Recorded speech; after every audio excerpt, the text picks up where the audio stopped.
Hi friends, मैं हूँ सुमन। आज मैं आपके लिए एकदम इजी सी मिठाई लेकर आई हूँ जिसको बनाने के लिए आपको कोई भी मावा, दूध या मिल्क पाउडर की ज़रूरत नहीं है।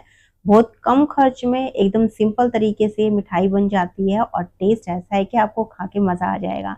तो फ्रेंड्स, उम्मीद रखती हूँ आज की रेसिपी आपको पसंद आएगी। तो चलो बनाते हैं। तो इसको बनाने के लिए हमें लेना है 2 कप मैदा।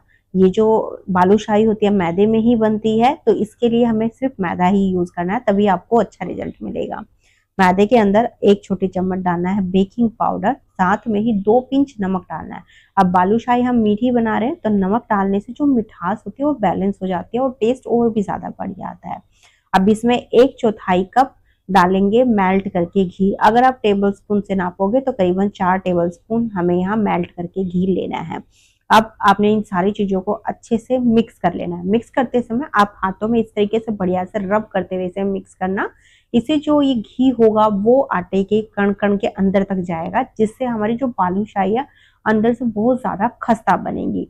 तो बढ़िया से जब आप इसको मसल लोगे 2-3 मिनट, उसके बाद आपने इसकी मुट्ठी बांध के देखनी है। जैसे आप देख रहे हो बहुत अच्छे से इसकी मुट्ठी यहाँ पर बंध रही है और जब मैं अंगूठे से इसको थोड़ा सा तोड़ रही हूँ तो बिखर भी रहा है। तो ऐसा ही हमें यहाँ पर मोयन लगाना है। अगर आपका आटा थोड़ा सा ड्राई रह जाए तो आप यहाँ 1 आधी चम्मच घी डालकर उसकी जो टेक्सचर है उसको ठीक कर लेना। वैसे 2 कप मैदे में करीबन 4 टेबल स्पून घी बिल्कुल परफेक्ट रेशो है। हमेशा मैं इसी तरीके से इसको बनाती हूँ। तो अब हमें आधा कप पानी लेना है और इसको थोड़ा सा आटे में डालना है, मिक्स करना है, फिर थोड़ा सा और ऐड करना है, फिर मिक्स करना है। इस तरीके से आप थोड़ा थोड़ा करके इसमें डालते जाना और इस आटे को मिक्स करते जाना।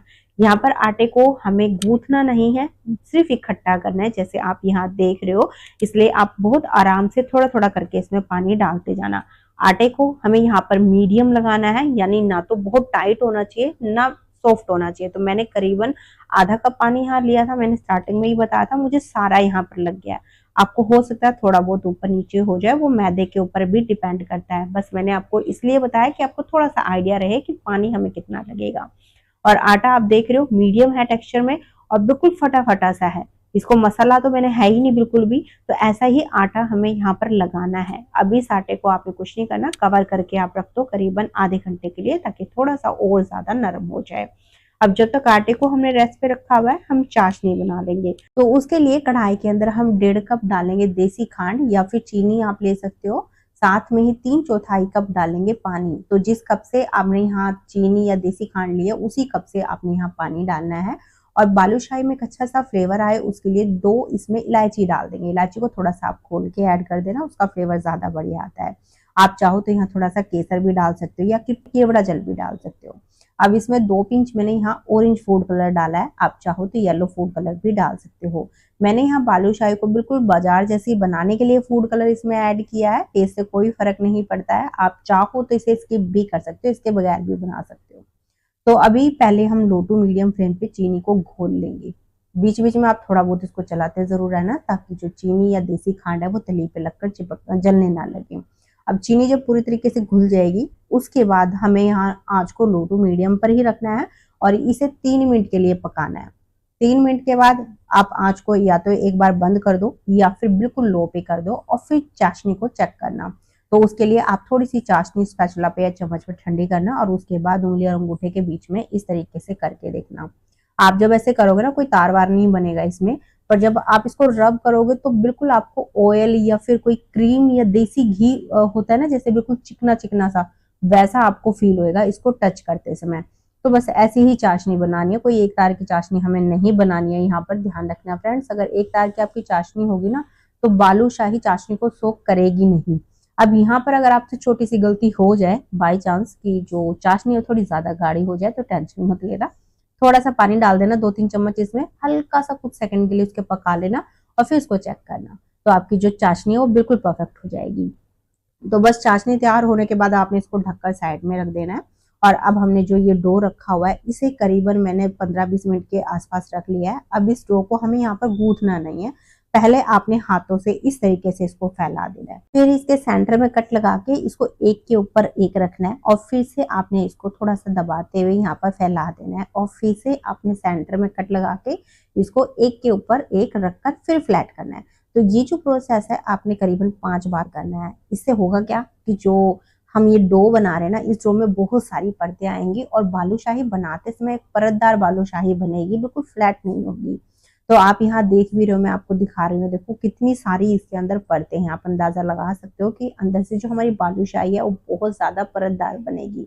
तो अब आपने इसको 5 बार करने के बाद एक पोर्शन उठा के साइड में रख देना और उसके बाद जो एक पोर्शन है इसको आप हल्का सा रोल कर लेना। रोल करने से जो इसकी ऊपर की सरफेस है वो थोड़ी चिकनी हो जाएगी और बालूशाही ज्यादा फैली फैली नहीं बनेगी।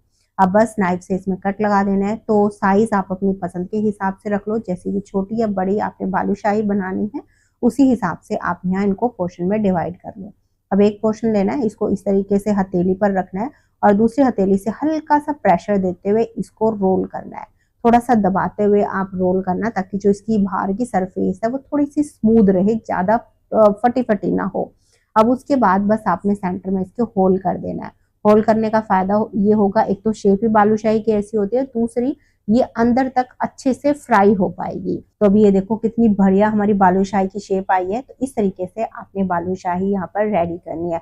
वैसे यहाँ पर बालूशाही आप अपनी पसंद के हिसाब से भी बना सकते हो। अगर आपको थोड़ी सी फैली फैली वाली बालूशाही पसंद है ना, तो फिर आप क्या करना, जब आप इसको रोल करोगे तो थोड़ा हल्के हाथों से रोल करना इसको। अगर आपको थोड़ी फ्लैट बालूशाही पसंद है तो हल्का सा प्रेशर देके आप इसको रोल कर लेना।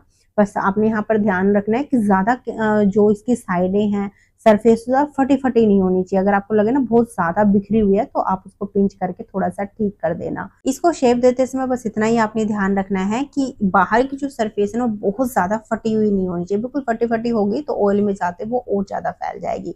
थोड़ी सी स्मूथ आप सरफेस रखना। तो एक बार इसी तरीके से हम सारी जो आटा है इसकी बालूशाही बना लेंगे। अब बालूशाहियों को फ्राई करने के लिए यहाँ मैंने पहले से ही तेल को गर्म होने के लिए रख दिया था। मैंने यहाँ राइस ऑयल लिया, आप चाहो तो घी भी ले सकते हो इसकी जगह।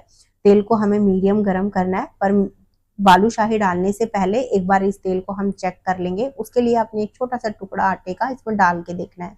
आप यहाँ देख रहे हो आटे की साइड में मीडियम साइज के बबल्स आ रहे हैं, यानी तेल अभी मीडियम गर्म है और इतना ही हमें यहाँ पर तेल गर्म करना है। अब आंच को आप बिल्कुल धीमे पे कर देना और फिर एक एक करके इसमें बालूशाही ऐड कर देना। तो जितनी भी कढ़ाई में आती है एक बार में उतनी आप बालूशाही इसमें डाल दो। इनको डालने के बाद बिल्कुल धीमी आंच पे आपने कुछ देर इनको ऐसे ही फ्राई होने देना है। जब आपको लगे कि ये थोड़ी सी ऑयल के ऊपर फ्लोट करने लगी है, उसके बाद आप चम्मच वगैरह से या झरने से इसको आराम से पलट दो। तो बस अब आपने कुछ नहीं करना, आपने बीच में एक आधी बार इनको थोड़ा सा उलट पलट कर देना है जब तक कि इनमें एक अच्छा सा गोल्डन कलर नहीं आ जाता। यहाँ पर आपने आंच पूरे प्रोसेस में धीमे पर ही रखनी है। अगर आप थोड़ा तेज आंच पे इनको फ्राई करोगे तो बालूशाही अंदर से कच्ची रह जाएंगी, इसलिए थोड़ा सा पेशेंस के साथ आप इसको फ्राई करना। तो आप देख रहे हो बालूशाही में बहुत प्यारा सा गोल्डन कलर आ गया, आपको देखने से भी पता चल रहा है। तो बस इसे हम निकाल लेंगे और निकालने के बाद आपने सीधा इस बालूशाही को गरम गरम चाशनी में डाल देना है। अब थोड़ा बहुत चाशनी आप इसके ऊपर डालते रहना और बीच बीच में इनको थोड़ा बहुत उल्ट पलट भी करते रहना ताकि जो चाशनी है वो इसके अंदर तक चली जाए। यहाँ पर ध्यान रखना फ्रेंड्स, आपकी चाशनी गर्म होनी चाहिए। अगर ठंडी हो जाए तो एक बार आप उसको गर्म कर लेना। अब यहाँ पर अगर आपको थोड़ी सी ज्यादा जूसी वाली बालूशाही पसंद है तो आप बालूशाही को करीबन 8 से 10 मिनट चाशनी के अंदर रहने देना। अगर आपको थोड़ा सा कम मीठा पसंद है जैसे कि हमारे घर में पसंद करते हैं तो आप यहाँ सिर्फ इसको 3-4 मिनट ही रखना। मैंने करीबन 3 से 4 मिनट ही बालूशाही को इसके अंदर छोड़ा था। उसके बाद आप इसे किसी छन्नी वगैरह पे रख देना ताकि इसकी जो एक्स्ट्रा चाशनी है वो निकल जाए। अब इसी तरीके से आपने पहले सारी बालूशाही को फ्राई करना है और फिर गरम गरम चाशनी में डालते जाना है। चाशनी ठंडी हो जाए तो उसे एक बार आप अच्छे से गर्म कर लेना। तो बस तैयार हो गई है बालूशाही। अभी इसको थोड़ा सा बस गार्निश कर लेंगे। तो गार्निश करने के लिए मैंने यहाँ पर कूट के थोड़ा सा पिस्ता और चांदी का वर्क लगाया ताकि देखने में और ज्यादा सुंदर लगे। आप अपने मनपसंद तरीके से इसे गार्निश कर सकते हो। आप चाहो तो थोड़ा सा बादाम या फिर काजू इसके ऊपर डाल सकते हो या फिर थोड़ा केसर लगा सकते हो, वो भी बहुत सुंदर लगता है। और अगर नहीं भी लगाओगे तो भी चल जाएगा, इसके टेस्ट में कोई फर्क नहीं पड़ता। अभी बालूशाही आप देखो कितनी परफेक्ट बनी है, बहुत ही बढ़िया इसकी परतें निकल के आई हैं और ये कितनी ज्यादा खस्ता कुरकुरी और जूसी बनी है। यहाँ मैं आपको तोड़ के दिखा ही रही हूँ। तो बहुत ही माउथ मेल्टिंग रेसिपी है फ्रेंड्स, एक बार आप इसे जरूर बनाना, बहुत पसंद आएगी सभी को। तो आज की रेसिपी कैसी लगी प्लीज कमेंट बॉक्स में जरूर बताना। अगर अभी तक आपको थोड़ी सी भी ये पसंद आ रही है तो प्लीज लाइक भी करना, साथ में ही चैनल को सब्सक्राइब भी कर लेना। तो चलिए फ्रेंड्स, मिलते हैं फिर आपसे एक नई रेसिपी के साथ में।